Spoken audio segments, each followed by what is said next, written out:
If you're new here, my name is RuthAnn. My husband Lance was a service-connected, disabled U.S. Navy veteran. He was sick for 25 of the 27 years we were together, and for the last 12 years of his life, I was his full-time caregiver. This podcast is about caregiving in all its forms.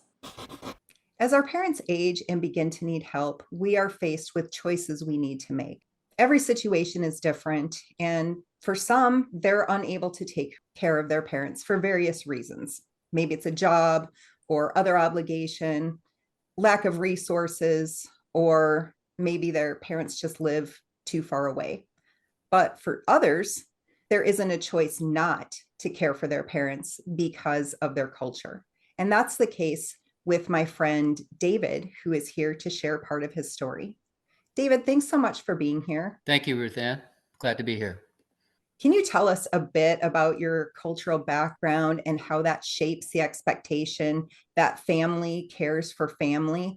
And then also how that influenced your approach to caring for your parents? Well, I'm a first generation Portuguese American. My parents migrated here from Portugal, and they joined their existing families here in the States. My dad and my mother's side of the family were here. Some of my aunts and uncles were already here. So I'm an only child, so we kind of, grew up with that dynamic, that cell, if you will, Portuguese American cell, and some of them were already very familiar with the culture here in the States and helped my parents assimilate and get settled as they were going to start their own family. That's me. I'm an only child. My dad married a little later in life, but always had that extended family around growing up. Always had a big Portuguese American community in Danbury, Connecticut. We had a club. We had, a social club. So there was a lot of people from the old country coming over to the new country, a lot of back and forth, kids being born, and that culture being ingrained in the newer children like myself. So yeah, it was good. It was good upbringing in that, being part of that, in that community. So, and other factions had it too, like the Italians had their social club, and the French had theirs, and the Russians had theirs there. There was a lot of diverse cultures. It was a big melting pot, the Northeast, at that time in the 70s and 60s and so forth. As an only child, how did you feel when you realized the full responsibility of caring for your parents would be completely on you? And did you wish at that time that you had siblings to help you with that responsibility? I realized I had to do a lot of translation for my parents, because this is later in school, first, second, third grade, it really started escalating as far as the translation. My mother my mother was better at English than my dad. Like I said, my dad came over here later. He was already 35.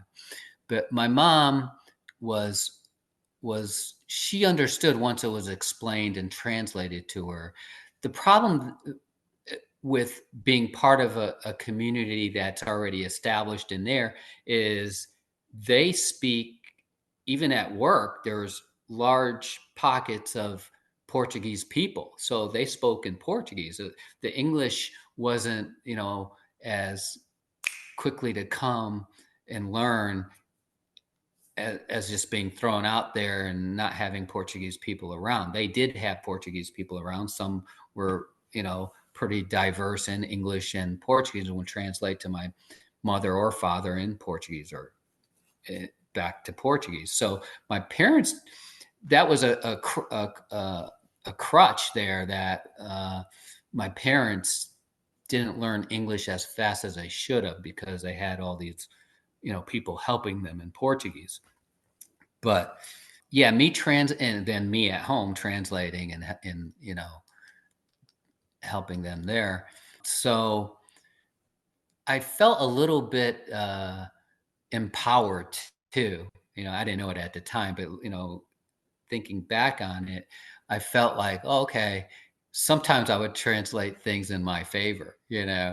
Uh, so yeah, as I got a little, smarter at it, as I, matured too, and, uh, you know, Did, who did have they been, ever did they ever catch you in that? yeah, I mean, eventually they would, and they would have to be, smarter with their questions and translation, what they want to translate it and think about it, you know. But as far as having a sibling, the only reason I wanted a sibling was somebody to play with. Being an only child, you're alone all the time. I always ran out to the outside and look for friends and that type of thing. But the sibling thing wasn't for me wasn't a big void in my life. I mean, I had cousins, like we had an extended family there in town.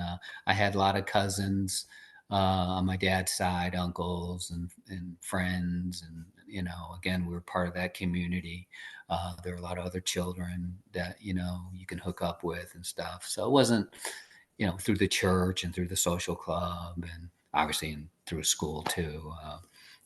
In neighborhoods. But, the 70s were a different time. Kids ran out and hooked up and played and did all kinds of things. So it was good. I mean, the translation was the biggest part of it. And there was highs and lows. There was some frustration, more financial frustrations, not, family dynamic frustration. So your caregiving journey really began pretty early in your life, being their translator.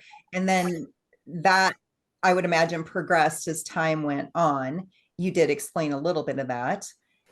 And it sounds like maybe because you were surrounded by family when you were growing up, you really didn't think about the responsibility of caring for your parents as you got older because you just had all of that support right there. But then you and your wife moved halfway across the country. And then it was about 9 years ago when you helped move your parents closer to you because of their age. What were the signs that you noticed that made you realize it was going to be hard to help them with them living halfway across the country? Well, it was actually from a couple of visits I did, and the 3 years. I'd visit my parents like every 3 years, probably at the most. So I saw the deterioration in the upkeep of their existing home up in Connecticut, and how they were just, you know, surviving. And I don't mean surviving like, surviving like they were hurting or anything. I mean, just how they were living, and I I didn't see it sustainable as far as taking care of themselves in the long term. So, and a lot of the family members, and now at this time, 25 years later, a lot of my cousins moved away, and a lot of my aunts and uncles have passed now. So my parents were kind of alone. Uh, and that wasn't going to be good. In, in Connecticut with the winters and my dad, getting a lot older and my mother getting a lot older. So physically they couldn't do as much as, they did. So we talked about, them becoming closer to me, and and of course I had my doubts how long I was going to be in this area, but I, in the short term, I think it was the right move to move them closer to me, and that's what we did. And they thought that the move is fine, but they thought they wouldn't be able to sell the house. We sold the house in a week. Um, but so they were kind of shocked as how fast things can move. But they were on board. They were a little in shock, but they were on board. So Jenny and I helped that whole, we kind of drove that whole process and helped them. Coordinating a cross country move sounds, well, actually, I know from experience, it's a lot of work. Can you kind of walk us through that process?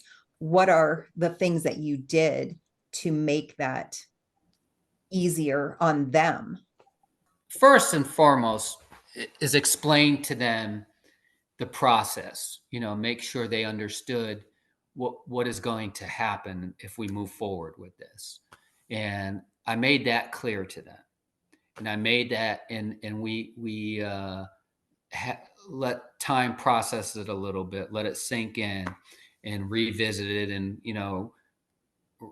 re-explained everything, and made sure they were on board, because I didn't want to start something, because it's serious, want to start something that's going to cause a lot of issues. So once that was done, I did the basic things, got a realtor, and talked to the realtor, had the realtor go over, meet my parents, and all of that, establish, put the house on the market, price, all that, entertained offers and all of that. Now my mom was there. She kind of, my dad was not involved. He kind of just sat on the sidelines. But my mom, she listened, and she just followed directions, and gave whatever information she could to the realtor, and so forth. So it went relatively smooth. I mean, we didn't have any issues. So I hired movers. I had a couple movers go out there, and made sure my mom got rid of stuff she didn't want prior, and so we can get a couple bids on movers quotes. Uh, that went pretty smooth too. Finally selected one. I spoke with them, because I've moved cross country a few times, so I had, Jenny and I had a lot of experience with that. Um, it was pretty easy, actually. I wasn't stressed out about that. Everything kind of fell into place. Everything worked out. And then when finally we sold the house and everything, everybody, the movers came, got everything. Jenny and I flew up there, and we drove my parents down here. They stayed with us. We were making an offer on a house. So I found a house relatively quick, a house that's perfect for them. So a lot of timing was on our side. A lot of things worked out.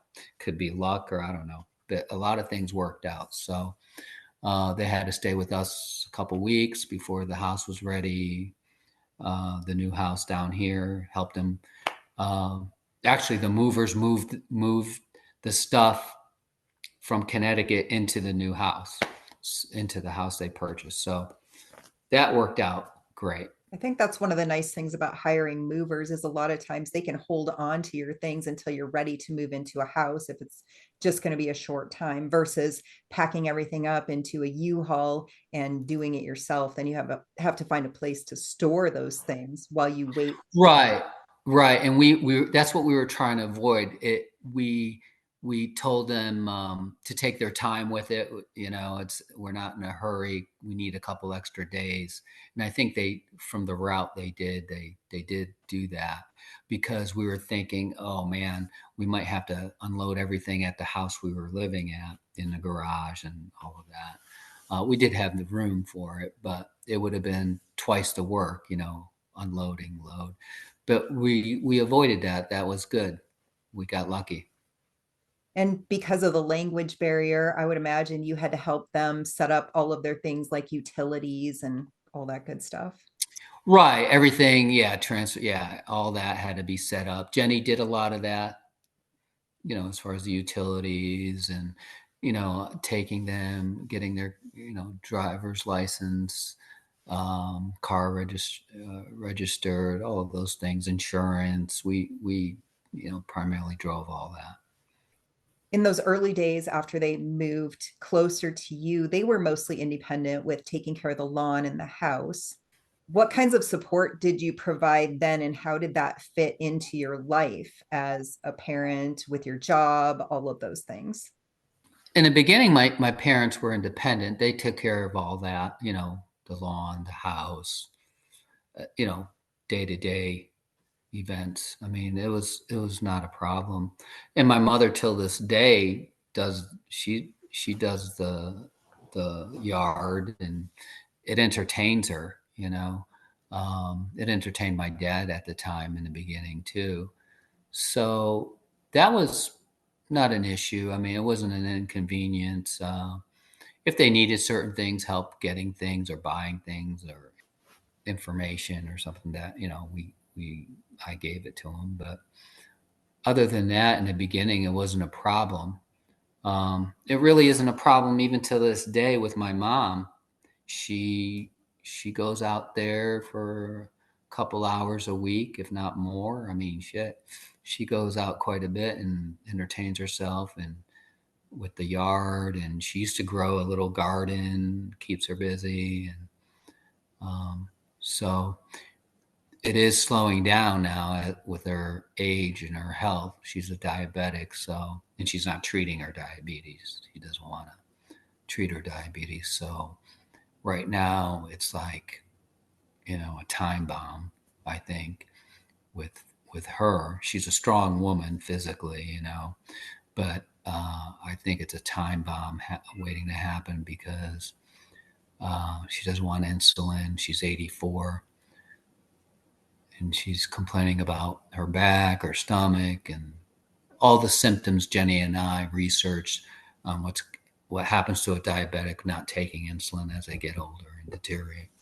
I know it does help your when you're aging, it helps you maintain your independence when you continue to do some of those things like lawn work and keeping the house, things like that. So it sounds like that's in a lot of ways help keep her strong and healthy other than the diabetes. But I know that shortly or within a couple of years after you moved your parents closer to you, that your dad became sick and he ended up in and out of the hospital. He was hospitalized multiple times.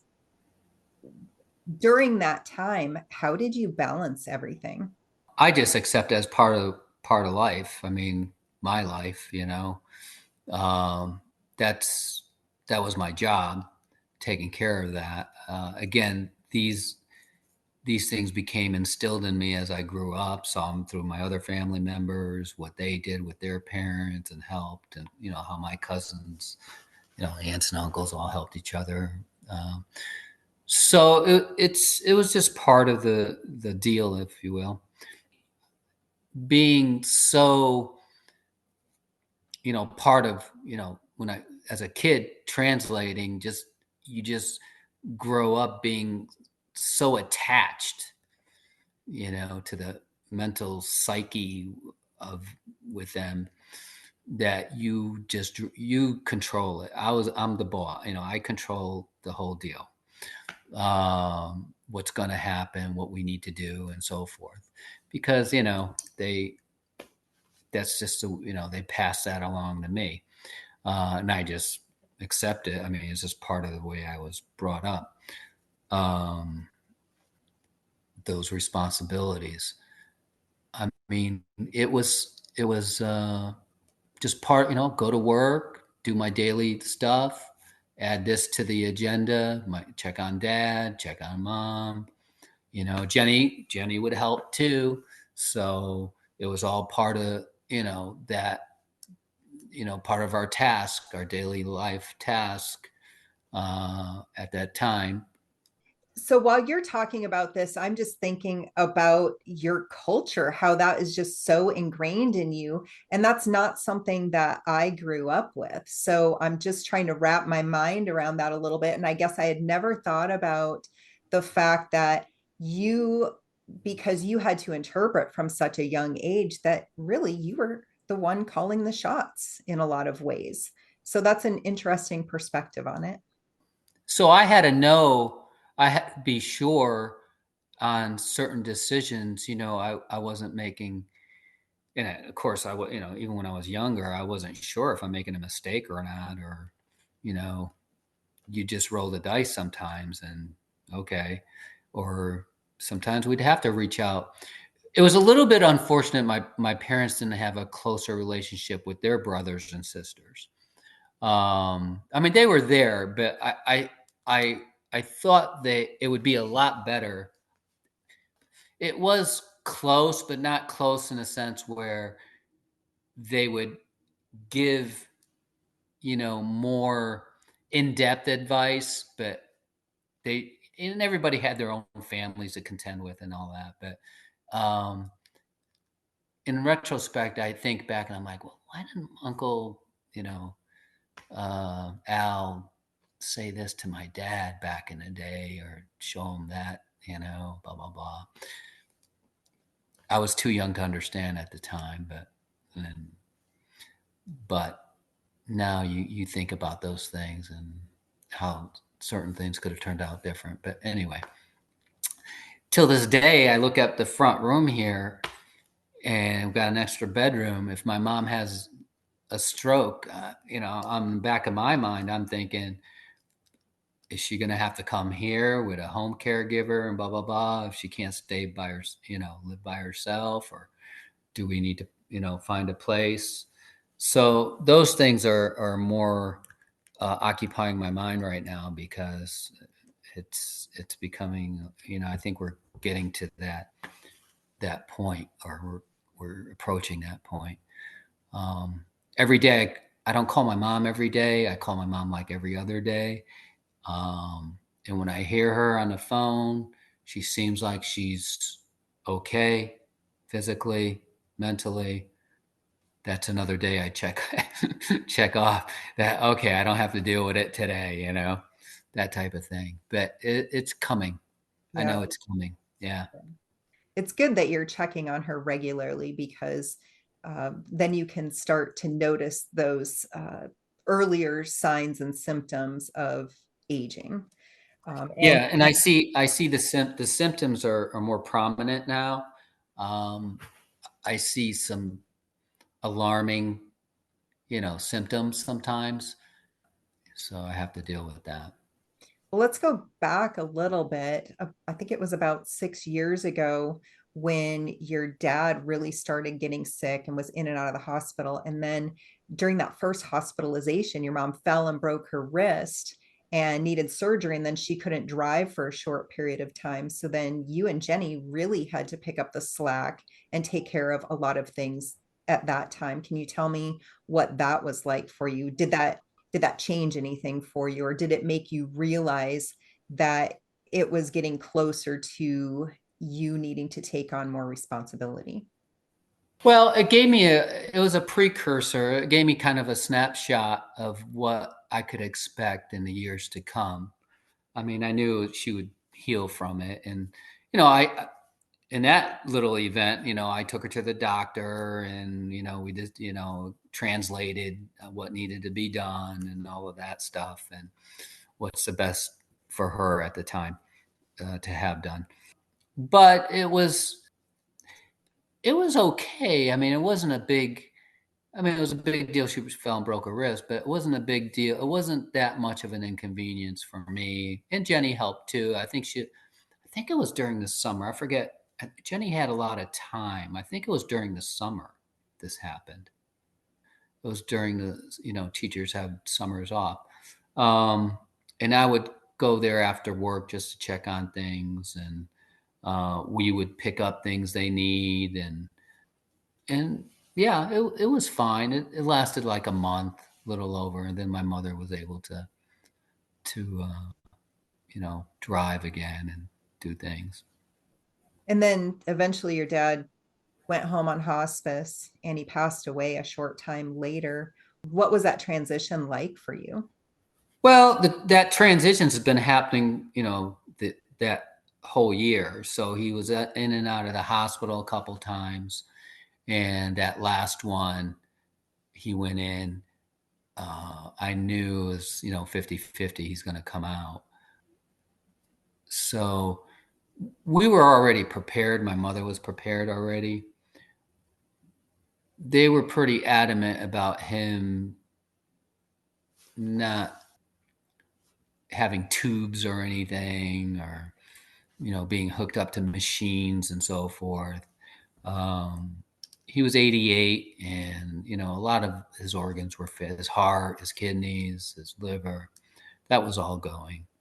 So if he was able to get in hospice at a facility, I think he would have done that if insurance covered it. I mean, they had good insurance, with Medicare and then supplemental, but for some reason, uh, being in hospice in a facility, they they didn't want to. Medicare had a lot of opposition to it, but they would cover everything at the home if he went home and had care, nurse, home care, the whole bit. That was all covered. So we did that. And my mom was home, so my mom took care of him too. So that transition it wasn't like a shock. It was like, okay, this is happening now. And we don't know how long he can last. He can last a year like this. He can, you know, we didn't know how much time he was going to last. So he only lasted like 8 days, I think. Is it part of your culture that you talk about death? Because I know that a lot of people are just really uncomfortable with that, but it sounds like your parents already had a plan. They weren't in denial of it. And that made the transition easier on everyone. I mean, yeah, I mean, we talked about. I mean, my parents and a lot of my family members. We already had our cemetery plots 10 years prior. I mean, being Catholic, being part of the church, death is always or death is always hovering, right? You got to be good. So yeah, death is not a taboo or anything. With death, we could talk about it openly. I talk about death with my mom today. I mean, it's not a big deal. Wow. That's a huge difference from a lot of people I know. Yeah, I mean, it's part of life with me. I mean, it's part of it's death is going home. Yeah, like I that. mean, I don't want to get into the religion thing, but you know, but we're not home. We're not truly home right now. We're on a journey, but you want to make it home. I like that. I like Yeah, that.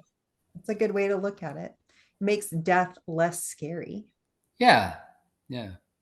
Well, so you mentioned that you're noticing some changes in your mom, and are you having to do a little bit more for her now? I think you mentioned at one time during one of our previous conversations that you're driving a little bit more for her now. I'm more in tune, I guess, or doing a little bit more, yeah, driving, grocery shopping with her, a little bit more, not much more, because she's still independent and wants to be, and I'm enjoying the time I can have her be on her own and be independent and have my time too, where I don't have to get so involved if I don't need to. But I'm not sure what with my mother. I'm not sure what the next you know phase is going to be. I think realistically and practically, the next thing is she's not going to be driving in the next couple months. Now, yesterday she went to the senior citizen recreation center on her own. She goes to Walmart on her own, which is very close by. She gets in the car. I mean, it's just like a mile, 2 miles, if that. and she'll do that. But that's muscle memory. A lot of that's muscle memory. She is careful, and I'm just hoping that can last a little while longer before she can't drive anywhere. That's going to be a pretty big change for her. Not that, I mean, she goes out once or twice. She used to go out a lot more, 3 or 4 times a week, but now it's, once or twice a week driving. Yeah. So um, once the driving stops, it's gonna be a little bit more put on me as far as what she needs and services as far as grocery shopping. I'm gonna have to do more grocery shopping, but also we're gonna have to find things like Amazon delivery and Walmart grocery stuff, drop off, and because those things will start, which is a big help. I know it's a big loss to her independence once she's not able to drive anymore. Have you talked to her about that? And also, you did talk earlier about having a front bedroom available for her when the time comes. Have you talked to her about that? Yeah, I made comments, what we'll do. I mean, it's not a big deal. And she seems to be okay with that. Well, yeah, she's okay with that. She seems to be, she's trying to hang in there as long as she can. She doesn't want to, come, she doesn't want anything to happen to her, obviously. But if a stroke happens or a heart attack or something significant to her physically, um, you know, we're going to have to deal with it. So she wants to stay in her home as long as she can. That makes sense. Yeah. Most of So us would like that, right? yeah, she's going to want to do that. So it depends on what happens. We don't know, can Yeah. she stay in her home, or is it better for her to come here, sell the home, get her the care she wants? I don't know, or go to somewhere else. That's a problem with this country. This country doesn't take care of our senior citizens. Yep. I mean, I would agree with that. there's so much we can do for our senior citizens, um, and to make it more affordable, because not everybody has the money. I see these great senior citizen facilities, but they cost 5,000, 4,000 a month. I don't know how people can afford that. You're telling me your average American can work all their lives, save their nest egg or whatever, and get it wiped out within a year, in a couple years. Uh, I mean, Is that's that, not right either. I think we need to do something better. is that different in Portugal? I was looking at a chart today as far as retirement accounts, where most European countries, there's mandatory contribution you have to do for your retirement. There's like A, B, C category, D, E, F, and the U.S. sits in like category C with like 20 other countries. We're rated like a C plus for that, where you got most of your Scandinavian countries in category one, a lot of European countries in category two, because healthcare and just social economics, when you get old, you're going to need certain things, and these other countries are preparing you for those things. Although our system is good, it's a solid C plus, they said. But then again, we have 300 plus million people in this country alone. So we need something that's gonna fit us better. Reflecting on your entire journey from being an interpreter for your parents at a very young age and throughout their life, and to now starting to take over some of the care for your mom, just little things. What have been the most rewarding parts of caring for your parents? Just being there for them, translating.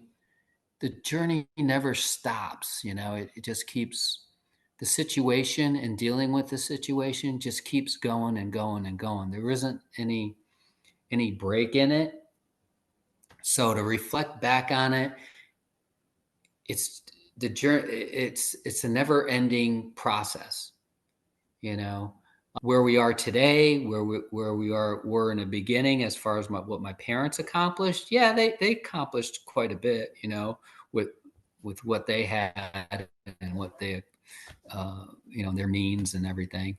So, did I help them a little bit with that? Yeah, probably. I think it sounds like you helped them a lot. My parents were very hardworking. Um, Here's an example. My parents, you know, immigrants, and the wealth, if you measure, you know, you measure sometimes by wealth, right? So what my parents accumulated in wealth, I will never accumulate. And I'm grew up here, went to school here, you know, went to college here and everything. I will never accumulate what my parents accumulated in wealth. Well, what have been the biggest challenges for you caring for your parents, especially being an only child? Me not having the information, sometimes I wasn't able to translate because I didn't understand what I was translating. So that was the biggest challenges. And where do I find out? You know, the TV. Back then we didn't have internet, right? The newspaper. That's when I started reading the newspaper a lot. To be honest with you, I read the newspaper a lot. Because there was a lot of good information in our local newspaper, right? And I knew what was going on. Yeah. So school teachers, you know, and a lot of the teachers, especially with you know, the first generation kids, knew what we were doing. We were translating for mom and dad and so forth. It was they knew the deal. They knew the situation. It wasn't just me. It was with the Puerto Ricans, the Italians, the Portuguese, Brazilian. I mean, the Cambodians, Vietnamese. They knew all us kids translate for our mom and dad. So your life really started off with a pretty high level of responsibility, and you had to learn two languages right from the beginning.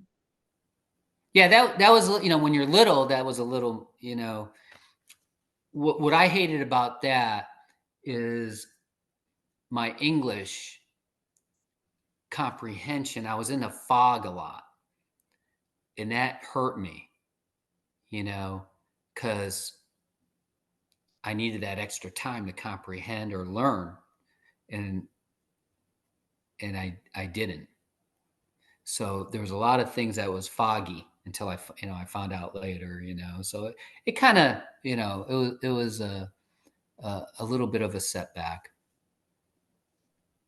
I think that's a really important point for our listeners, especially with our immigrants now. There are a lot of children in situations just like the one that you grew up in, where they're born into a family where they speak a foreign language, and then once they start school, they start off behind because they're not speaking English. So they've got to learn English in addition to their original language, and that's just a lot. Right. In my case, like second grade, first grade, I had to go.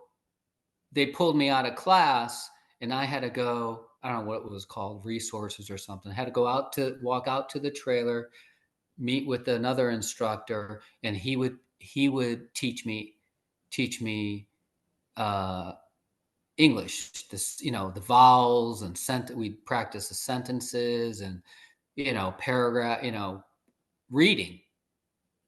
I mean, basic stuff. And I was a little like, well, I know that, you know.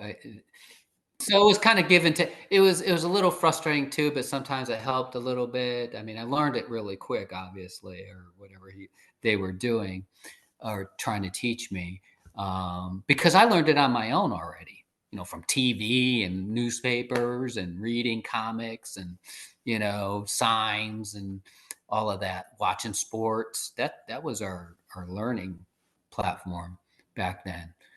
For people who might be in similar situations, especially with the cultural expectations of family, what advice would you give to people who are going through something like what you're going through, having to start caring for your mom? You really have to understand the reality of what is happening, and that's sometimes hard to do. I mean, you you just take it one little step at a time, and figuring out or and retrieving the information you need to deal with what's happening at the moment. And you do have to also do the research, a step or two down the road, if what possibilities might happen, what path you're going to have to, what looks like you're going to have to better prepare for in care, and explore those resources. It's homework. It's like going to, it's like having an assignment in school again, and you have to treat it that way.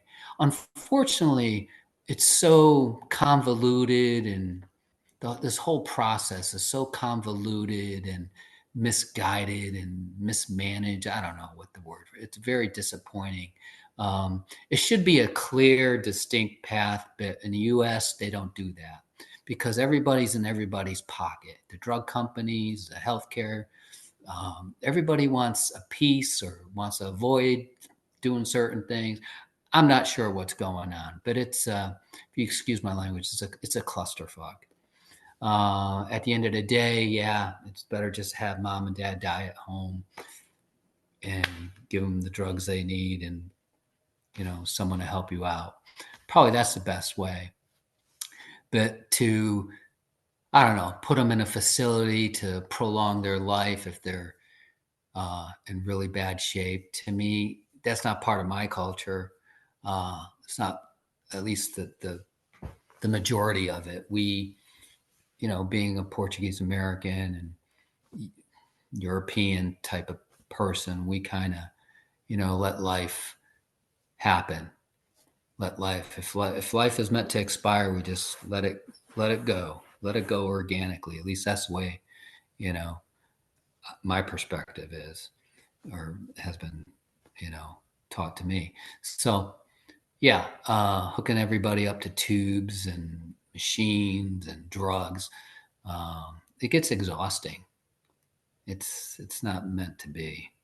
Yeah. And you're really, when you do something like that, and I know a lot of people, that's a tough conversation, but you're just prolonging the inevitable. And a lot of times I know that when my husband was sick, actually before he got really sick, we had that discussion about what he wanted and what he didn't want. And he didn't want any of that. He didn't want to be hooked up to life support or tubes or anything like that. And those are really important conversations to have.